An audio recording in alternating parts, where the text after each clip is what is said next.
Em Cubatão estão abertas as inscrições para o EJA, o ensino de jovens e adultos. Cubatão Vale da Morte é tema de palestra na Pinacoteca Benedito Calixto. Turistas da capital visitam o cemitério histórico das Polacas. Última notícias dessa quinta está no ar.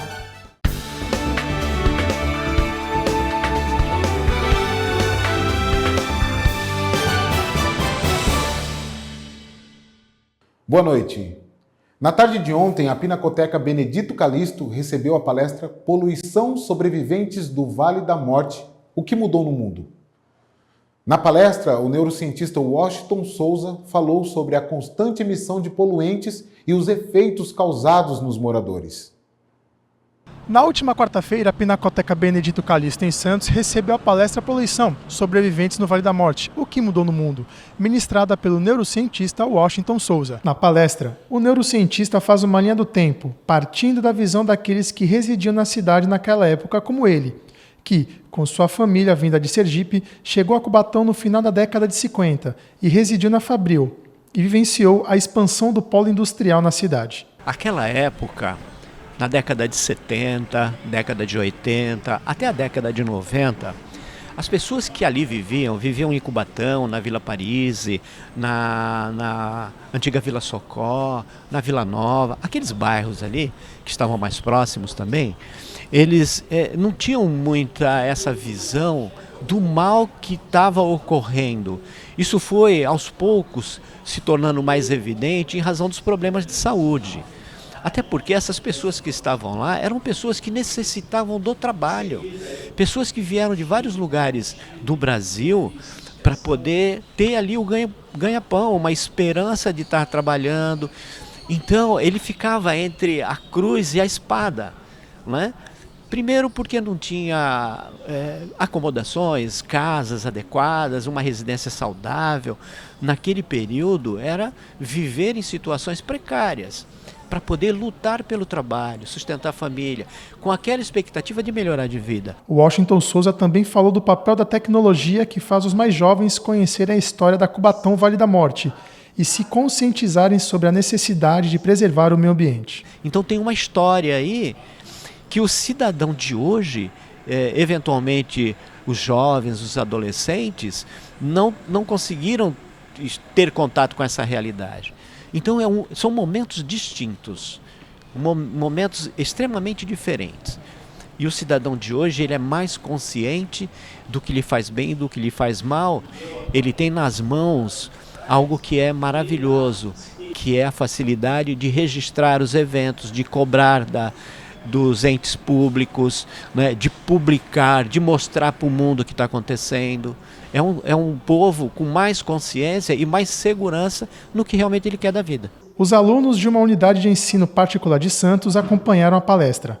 A professora de Ciências, Pamela Alves, comentou que no início do ano letivo, os alunos aprenderam sobre o passado cubatense e que a palestra fortifica não só o aprendizado, mas a necessidade de ter uma consciência ambiental. No começo do ano, eu conversei com as crianças sobre a poluição de Cubatão e todos os problemas que foram acarretados. Nós vimos isso em sala de aula e ouvir esses tipos de relato de alguém que vivenciou traz para o aluno uma outra urgência, né? Um outro olhar de cuidado com o meio ambiente e com a situação. Então é muito interessante eles ouvirem direto de quem vivenciou aquilo. Porque, querendo ou não, eu sou um pouco mais nova, eu não peguei essa época, então eu sei de relatos, eu sei pelos estudos, mas ouvir de alguém que realmente presenciou isso é muito importante e muito legal. Até para trazer o conhecimento e despertar nas crianças esse senso de urgência de que precisamos mudar as nossas atitudes e cuidar do planeta. A advogada Neuza Maria assistiu à palestra e contou para a gente como era o céu na década de 80. Na época, Neuza morava no Morro da Nova Sintra, em Santos, e disse que parecia que tinha uma tela vermelha no céu, um dos efeitos da poluição lançada diariamente na atmosfera pelo polo industrial. E eu era criança e eu ficava assustada de ver o céu vermelho. Eu não entendia o que era aquilo. E nós não tínhamos comunicação como tem hoje. Não tinha jornal, mal chegava um jornal escrito, enfim. Né? TV, nós não tínhamos TV, então nós não sabíamos o que era aquilo. Só sabíamos que era assustador. Eu acredito que a melhor definição que eu tenho para aquele céu que nós víamos era era uma visão assim horrível de como se tivesse uma rede vermelha, uma tela entre a terra e o céu, né? Tirando aquela visão maravilhosa que nós temos do céu azul, das nuvens, e criança adora olhar para o céu, né? Porque fica imaginando as nuvens, os carneirinhos, as ovelhinhas, enfim, que as nuvens se formam, e nós nos deparávamos com aquele céu horrível, vermelho, assustador, e aquelas coisas caindo do céu calmamente, né?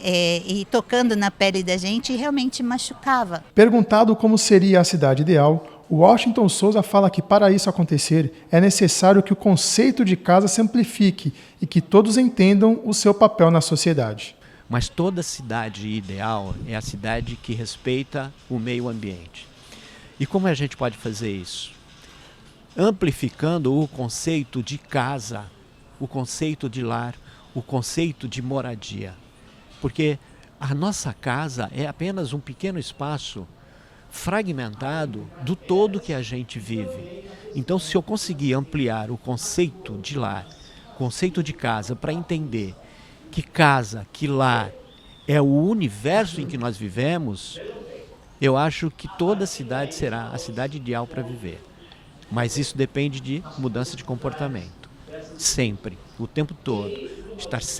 Se vigiar para saber como ele está agindo e reagindo a tudo que está acontecendo à sua volta.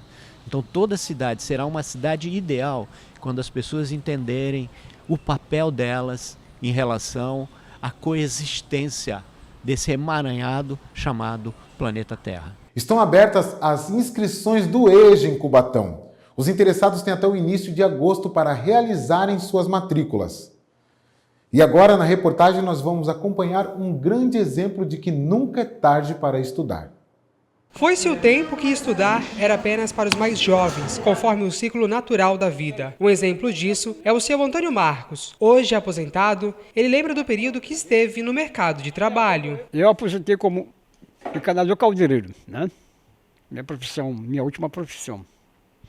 Adorava a minha profissão. E eu sempre gostei de trabalhar em montagem de empresas, montando química, petroquímica. Participei do Alto Forno da Cozipa. Ainda jovem, seu Antônio parou os estudos quando tinha 16 anos de idade. Ele voltou para as salas de aulas da escola Dom Pedro I aos 69 anos. Hoje, com 2 anos de estudos, seu Antônio já está próximo de completar 71 anos e sempre focado nos estudos. Eu acho a escola hoje interessante. O secretário adjunto de Educação de Cubatão, Mário Torres Filho, destacou a importância da volta de seu Antônio na escola. A história dele conta esse desenvolvimento, esse crescimento dele profissional. A escola teve que ficar à margem disso por conta desses objetivos da vida dele, né? De trabalhar, de sustentar a família. Mas graças a Deus, ele reencontrou o seu tempo na escola para retomar, despertar aquele gosto que ele sempre teve. Não despertar, mas manter viva, reviver o gosto pela leitura, o estudo, história, e é um prazer inenarrável encontrarmos exemplos assim, de que realmente vale a pena. Atualmente, a rede de ensino de Cubatão conta com 5 escolas oferecendo aulas da EJA, além da Dom Pedro I, a UMI Lorena, Anchieta, Rui Barbosa e Nóbrega. Aos interessados, as inscrições já estão abertas em cada unidade escolar. Podem ser feitas em todas as unidades escolares, o aluno vai até a escola e faz essa matrícula. Nós temos as 5 escolas aqui em Cubatão, então o aluno pode ir lá com a documentação e fazer a sua matrícula lá. E as aulas começam dia 1º de agosto. Até os inícios das aulas, até 15 dias do início das aulas, ele pode fazer essa matrícula também. Além de um ótimo aluno, seu Antônio também é um leitor engajado. Os 100 dias que abalaram o mundo. Né? Por quê? Porque conta a história da Revolução Russa. Né? Foi a revolução que praticamente mudou o panorama do mundo. Né?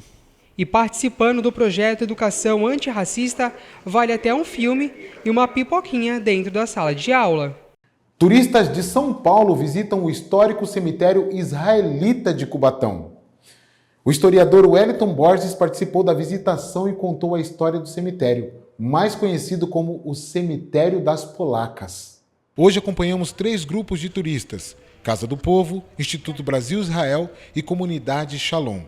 Eles são da capital paulista e vieram conhecer o cemitério israelita de Cubatão, tombado pelo patrimônio histórico. O historiador Wellington Borges nos explica mais sobre a última morada das polacas. O cemitério israelita de Cubatão foi formado mesmo a partir do início do século, na década de 20, quando as mulheres que eram traficadas do leste europeu, as chamadas polacas, e eram prostituídas aqui em Santos, mas também em várias partes do mundo, como por exemplo Rio de Janeiro, na Bahia, em Buenos Aires principalmente, era um local de grande tráfico de mulheres, né?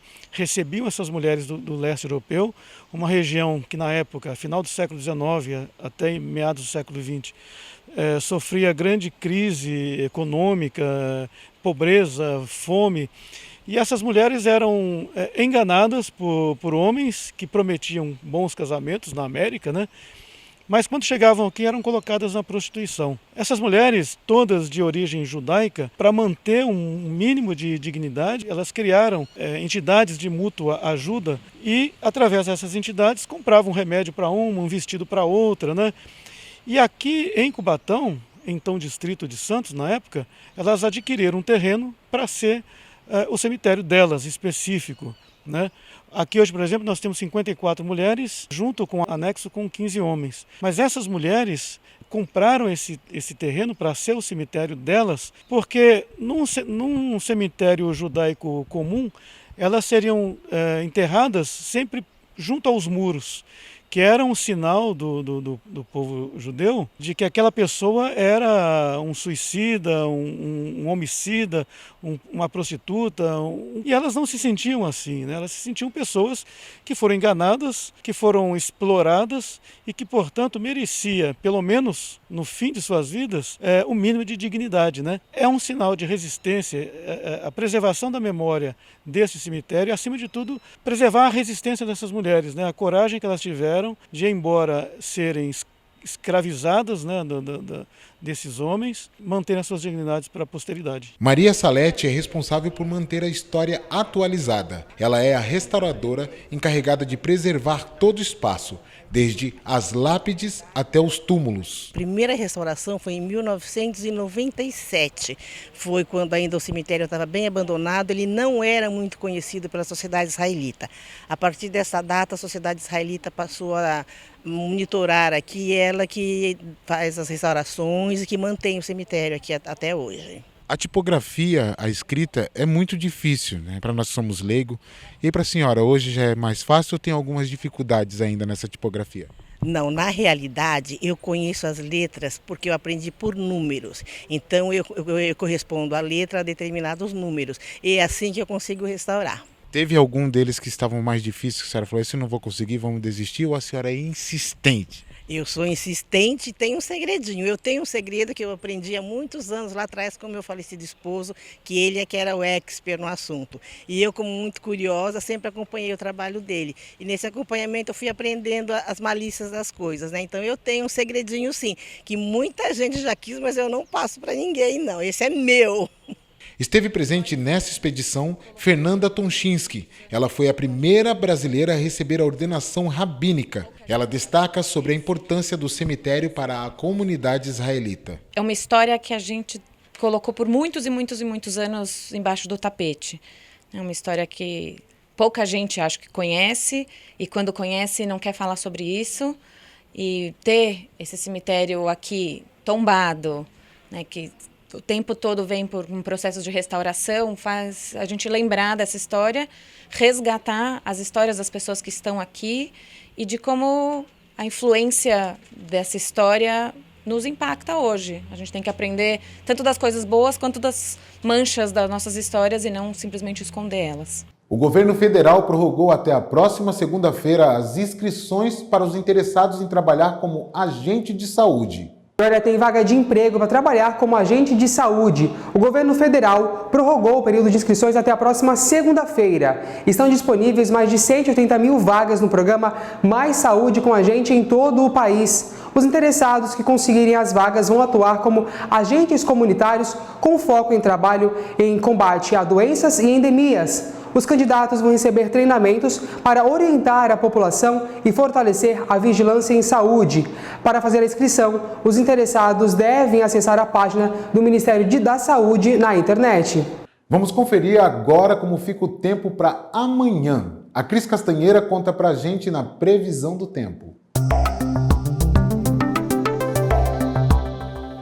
A sexta-feira aqui em Cubatão amanhece com névoa e surgimento de nuvens ao longo do dia. Há possibilidade de garoa à tarde e à noite. Os termômetros sobem um pouco, com as temperaturas variando entre 18 e 22 graus. Os ventos são leves durante todo o dia e a umidade relativa do ar fica entre 68% e 84%.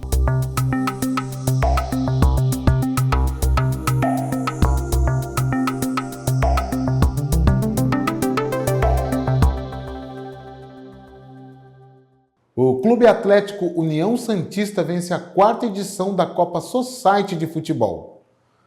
A competição contou com várias equipes da cidade e da região. Em ritmo de festas juninas, chegou a seu final a grande edição da Copa Cubatense Society de Futebol. A competição foi realizada no Esporte Clube Cubatão e contou com a participação de equipes da cidade e da região. Ontem aconteceu a grande final entre as equipes dos Amigos da Praça do Jardim Costa e Silva de Cubatão e o Clube Atlético União Santista da cidade de Santos. Meus amigos, mas antes da final, as meninas do futebol feminino das equipes do Chatuba da Vila Esperança e Guerreiros do Mangue de Santos abrilhantaram a noite dos amantes do futebol. Teve gols dos dois lados e as meninas de Santos venceram o jogo por 3-1.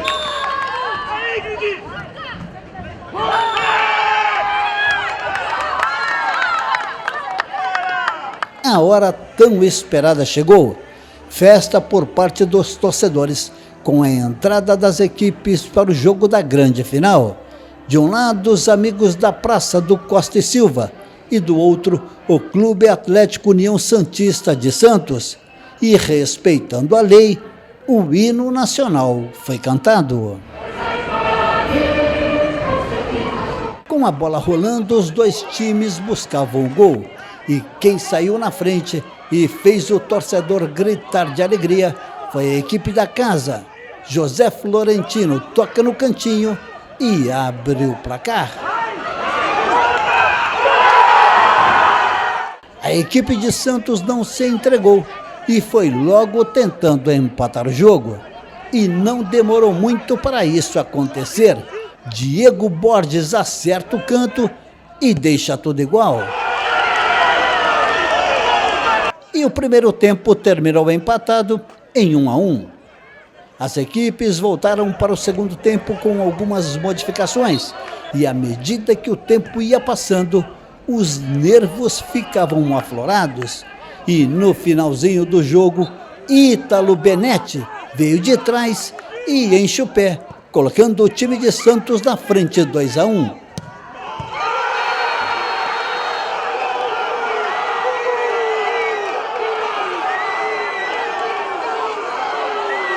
Depois disso, ataque de ambos os lados, mas não teve jeito. O árbitro da partida, conhecido Didi, apita o final do jogo. Clube Atlético União Santista, campeão 2, Amigos da Praça 1. O vereador Topete esteve prestigiando a final e entregou o troféu ao campeão e ao vice.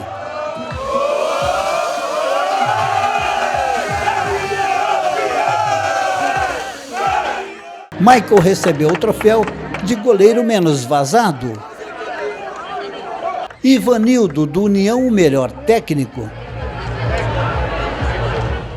Cris, o artilheiro. E Gil foi o destaque. Uma festa para o Futebol Society. É muito importante a gente ver a nossa cidade, Cubatão, movimentando o esporte. Desde já quero agradecer toda a organização da 4ª Copa Cubatense de Futebol Society. Em nome do Daniel, um guerreiro de Cubatão, sempre promovendo esses eventos na cidade e movimentando o esporte também, né? a grande equipe também que disputaram aí futebol feminino. A gente viu aí uma equipe de Santos e a outra aqui da Vila Esperança, Chatuba, a preliminar antes da final. Parabéns a todos envolvidos e que o esporte continue desse jeito na cidade de Cubatão. Daniel Lopes é o organizador do evento e, segundo ele, dever cumprido com a realização da 4ª Copa Cubatense Society de Futebol. É muito gratificante, né? Essa noite aqui para Cubatão, né? E vamos estar iniciando aí um futebol feminino, né? A abertura aí para a grande final. Maravilha, tipo assim, sentimento de dever cumprido, um campeonato aí disputado na bola, então vamos nos incentivando para o próximo, né? Agora, Daniel, a gente sabe do trabalho que dá para a organização de um campeonato deste nível. Chegando na final, vendo a alegria de todos, é gratificante? Faria tudo de novo? Com certeza, porque eu sempre vou falar, né, que o esporte salva vidas. É um momento ali onde muitas pessoas se reúnem, né? Até ver pessoas que faz muito tempo que não vê no dia a dia e trocar uma ideia e ainda assistir o futebol, né? Que é saúde, né? É lazer. E a cidade de Cubatão nós vê que a tendência é melhorar.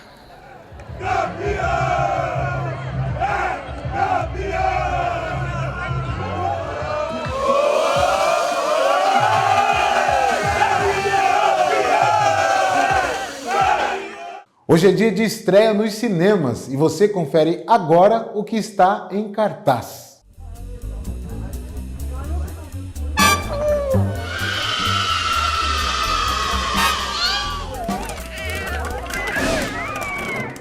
Um Lugar Silencioso, dia 1 e Tô de Graça estreiam nos cinemas. Além disso, no sábado haverá exibição especial do filme Harry Potter e o Prisioneiro de Azkaban.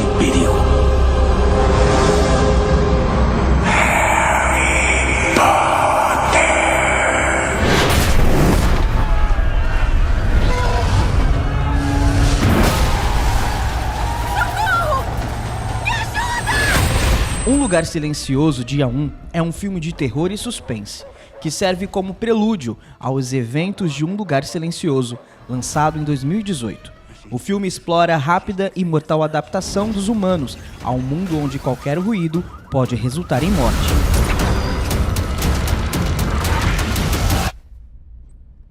Com sequências intensas e momentos de tensão contínua, a história aprofunda o universo estabelecido nos filmes anteriores, revelando mais sobre a origem e a natureza das criaturas.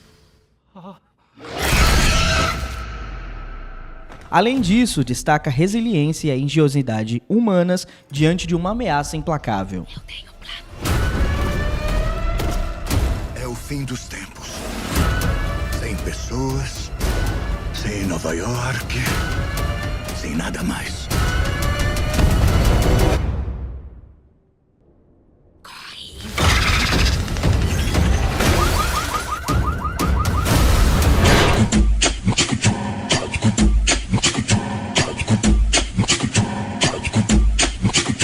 Gente, a gente vai viajar. Eu vou com os meus amigos ricos.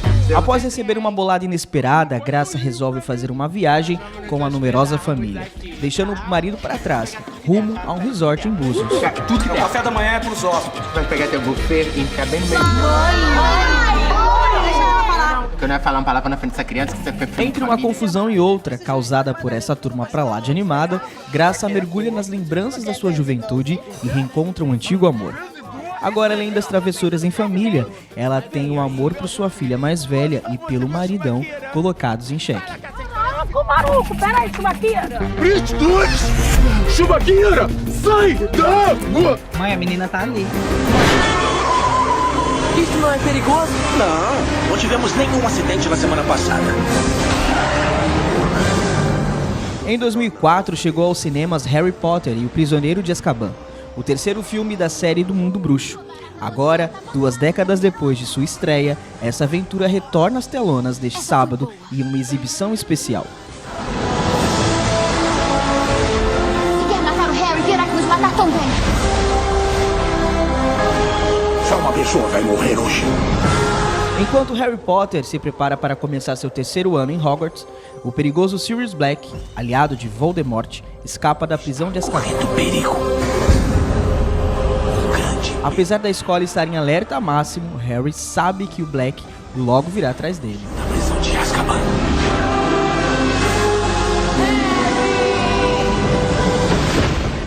Estamos recebendo o Washington Luiz, que vai falar sobre o programa Em Pauta, que vai ao ar amanhã. Boa noite, Washington. É isso, Jones. Boa noite para você, boa noite a todos que nos acompanham. Jones, como você disse, o programa Em Pauta vai ao ar amanhã, a partir das 16 horas. E aqui nos nossos estúdios, nós iremos receber o vereador Alexandre Mendes, o Topete, com vários assuntos interessantes para você, telespectador. Então, Jones, como a gente sempre faz, fica aqui um convite muito especial ao nosso telespectador. Amanhã, a partir das 16 horas, o programa Em Pauta com o vereador Alexandre Mendes do Topete. E é claro, como sempre, o telespectador é o nosso convidado especial.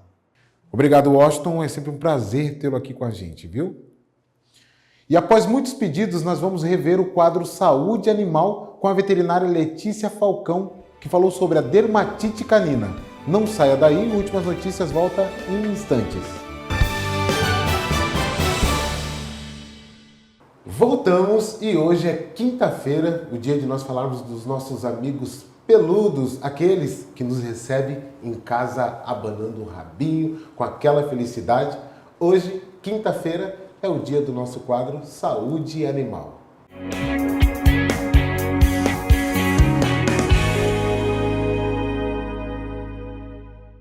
E hoje nós temos o prazer de receber aqui no Últimas Notícias a veterinária Letícia. Tudo bem, Letícia? Tudo bem, Jones. Quero agradecer pelo convite para abordar um assunto muito importante, né? Que é a saúde dos nossos pets. E hoje o pet se tornou parte da nossa família, né? Parte de nós, né? Sim, a gente considera o pet hoje como um filho de 4 patas, né? Tem muitos casais que não têm filhos e acabam até optando em ter um pet do que um filho. Então, para você ver a dimensão, né, de agregar um pet dentro de uma família. E é importante a gente trazer alguns temas aqui. Você, sendo veterinária, você está ali diretamente ligado à saúde do animal. E é a mesma coisa da saúde de uma criança, né? Quando os nossos pets estão doentes, a gente também fica preocupado. E hoje nós vamos trazer um tema sobre a saúde da pele do animal, dermatite em cães. O que é dermatite em cães? A dermatite em cães, ela é muito comum, muito do que muitas pessoas até pensam.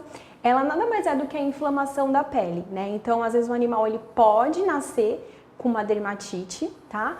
Ou adquirir ao longo da vida. E também lembrando que tem algumas dermatites que elas estão relacionadas até à questão hormonal do animal. Então, às vezes, tem probleminha hormonal e se reflete na pele. E existe vários tipos de dermatites ou é só uma? Não, existe vários tipos, né? Tem a dermatite de contato, a dermatite por picada de pulga, a dermatite atópica, que é a mais temida, a dermatite purulenta, que a gente pode considerar aí uma piodermite, hipersensibilidade alimentares também é uma das casuísticas mais comuns na clínica. E muitos tutores, eles chegam, né, até o veterinário, chegam a mim falando assim, o meu cachorro está se coçando muito. Então, assim, é um dos pontos muito importantes que, às vezes, a manifestação da dermatite no animal. Eu sou um pouco leigo nesse assunto, mesmo eu sendo pai de 15 pets, né? A gente não conhece tudo também. Sim. Nós temos profissionais iguais a você, né, que a gente procura nesses momentos. A sarna também é um tipo de dermatite ou não? Sim, ela é considerada, né, e ela é, a sarna negra, né, ela é uma dermatite que normalmente ela é passada da mãe para o filhote, né, então como qualquer outra dermatite não tem cura, tem um controle mesmo. Então a dermatite ela não tem cura? Não tem cura, tem um controle. O tutor ele precisa estar atento aos sinais, né, que o animal vai manifestar, é importante procurar um médico veterinário, para assim montar, né, um protocolo que a gente possa estabilizar aquele paciente, mas não tem cura.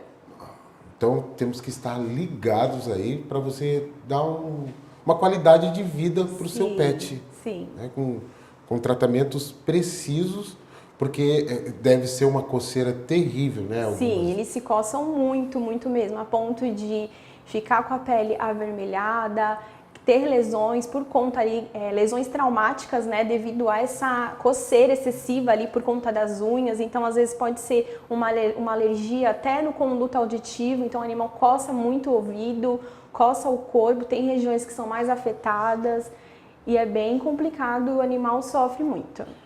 Lá em casa nós temos Pug, temos Shih Tzu e temos também o Lhasa.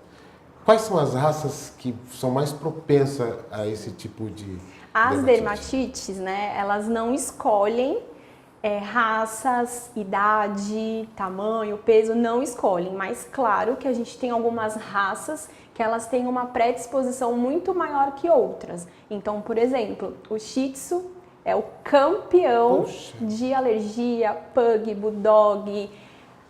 O CRD, né, que é a raça não definida, né, que é o famoso vira-lata. Eu tenho pego bastante casos, né, de CRD, mas assim, o campeão é o Shih Tzu. Então temos que tomar um cuidado lá em casa, viu? E cheguei em casa, notei que o Rai está se coçando demais. O Rai, ele é um Pug, né? E quais são os primeiros sinais que eu noto assim no animal? Coceira. Primeiro sinal é a coceira, né? Normalmente, aquilo que eu falei, o tutor ele chega, doutora, o meu animal não para de se coçar. E aí a gente cria mais ou menos uma ideia da régua da coceira, né? Eu sempre pergunto para o tutor, qual é o grau que você gradua, né, essa coceira? Do 0 ao 10. E aí o tutor normalmente fala, é 5, é 6, é 8, é 10. Então aquele 10, aquele 8 é aquele animal que se coça tanto que às vezes ele está se alimentando, ele deixa de comer para se coçar. Você olha para ele o tempo todo e ele está se coçando. Então normalmente eu sempre vou perguntando, né, vou fazendo anamnese com o tutor para ele me informar. Mas o primeiro sintoma é a coceira, a vermelhidão na pele, lesões, né, como se fosse espinhas, aquelas pústulas, começa a se espalhar por todo o corpo, às vezes região dos olhos. Então, esse é o primeiro sintoma, assim, que o tutor chega e fala, tá acontecendo alguma coisa. Então, o Rai não está aprendendo a tocar bateria, não. Ele estava se coçando, porque ele se coçou demais, né? Então, nós tomamos um cuidado de também... esses assuntos são muito importantes, porque nós como pais de pets, vamos falar assim, nós não temos uma visão geral. E tendo você para nos explicar, vocês profissionais, isso é muito interessante, é muito bom para nós, né? Sim. Doutora, existe exames específicos que eles mostrem qual tipo de dermatite é? Sim, normalmente o animal ele precisa passar em uma consulta, né? Normalmente a gente pode primeiro avaliar clinicamente. Havendo algumas necessidades, a gente já encaminha para um dermatologista, né? Na consulta com o dermato, ele faz uma avaliação mais a fundo, ele olha no microscópio, faz raspado de pele, vê se tem presença de bactéria, presença de fungos, mas lembrando que o normal, a gente tem bactéria, a gente tem fungos na pele. Só que quando tem um crescimento exacerbado, claro que nunca vai ser a causa base. Então a gente tem que investigar por que tem um crescimento desacerbado de fungos, de bactéria, tem uma causa base ali por trás. Então a gente não vai tratar somente, fungo, vou entrar com antifúngico, não. Eu preciso saber o que está por trás, né? Porque lembrando que bactéria e fungo são oportunistas. Vou fazer uma pergunta mais precisa, assim, tipo lá em casa. Nós temos 15, a casa é muito grande, tem quintal, 15. Eu tenho que separar esse animal quando ele tem uma dermatite? Pode passar para os outros? Não, não é contagioso. Não tem como um ter dermatite e passar para outro, não. Podem ter manifestações clínicas iguais, porque pode ser uma coincidência, mas não que seja algo contagioso.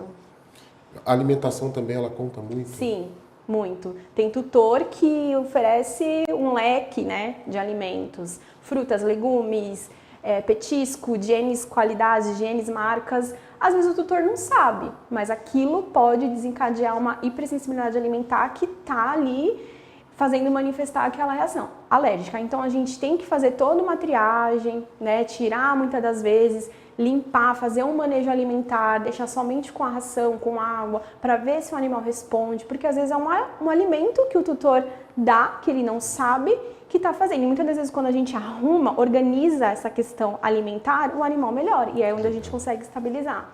Que legal. Mas, assim, o tutor sofre mais que o animal. Ah, mas eu não vou dar petisco, não posso dar fruta, não posso dar legumes. Não pode. Infelizmente, não pode. E pais de pets, é a mesma coisa né, quando a gente se encontra na frente de uma creche, quando vai levar nossos filhos. Lá em São Paulo tem muitos lugares, aqui em Santos também tem, onde nós nos encontramos, né? Em algumas praças específicas para os pets. E aí uma mãe de pet falou assim, eu não dou ração pro meu pet. Ela cozinha arroz, legumes, assim, tudo sem sal.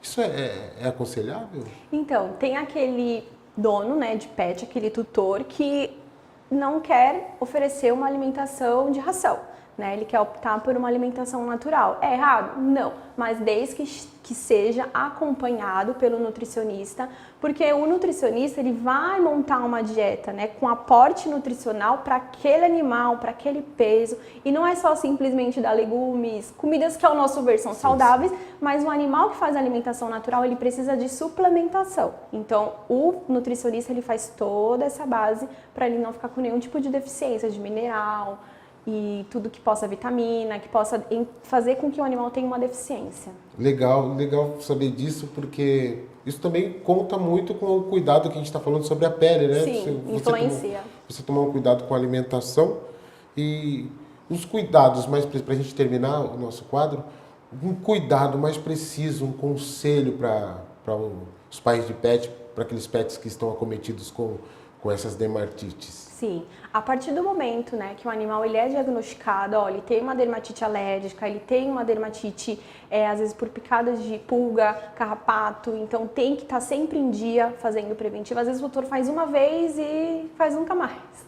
Não, tem medicações, né, preventivos que são mensais, tem outros que são a cada 3 meses. Então, assim, é importante, porque não só controla essa parte dermatológica, mas previne de contrair doenças, né? Que tem a doença do carrapato, então é todo um cuidado. Então tem que ser religioso mesmo, tem que todo mês ali fazer certinho, então é preventivo, não oferecer qualquer petisco. Eu sei que a gente vai hoje em dia no pet shop, é um mundo de petisco. Eu sempre falo para os meus clientes, ó, eu sei, é um mundo de petisco, que às vezes a embalagem te ganha, né? Te ganha pela embalagem, sim. Mas às vezes não são adequados, então eu sempre oriento, dá uma ração de tal marca, compra o petisco daquela marca, né? Normalmente a gente sempre vai recomendar a Super Prêmio, então é preventivo, ter uma alimentação equilibrada, banhos com shampoos, né, recomendados pelo médico veterinário. Então tem animal que precisa de shampoo terapêutico até para controlar essa dermatite. Então assim, se você faz tudo certinho e se você em um momento você falha, você abre uma porta, uma janela para desequilibrar aquela microbiota da pele, tudo que vai desencadear e vai deixar o animal em crise. Tá vendo quantas dicas interessantes? É importante você procurar um profissional capacitado para isso. Cuidado com medicamentos de balcão, viu, gente? Que você pode estar causando problemas maiores para o seu pet, para aquele que você trata como o seu melhor amigo. Então tome muito cuidado. Doutora Letícia, obrigado. Imagina, eu agradeço também. A gente espera você aqui mais vezes. Obrigada. E o nosso Últimas Notícias fica por aqui. E lembrando que toda quinta-feira nós teremos um assunto assim bacana sobre os pets, né? Sobre a saúde do nosso animal. Eu agradeço a todos que estiveram aí. Esperamos vocês amanhã.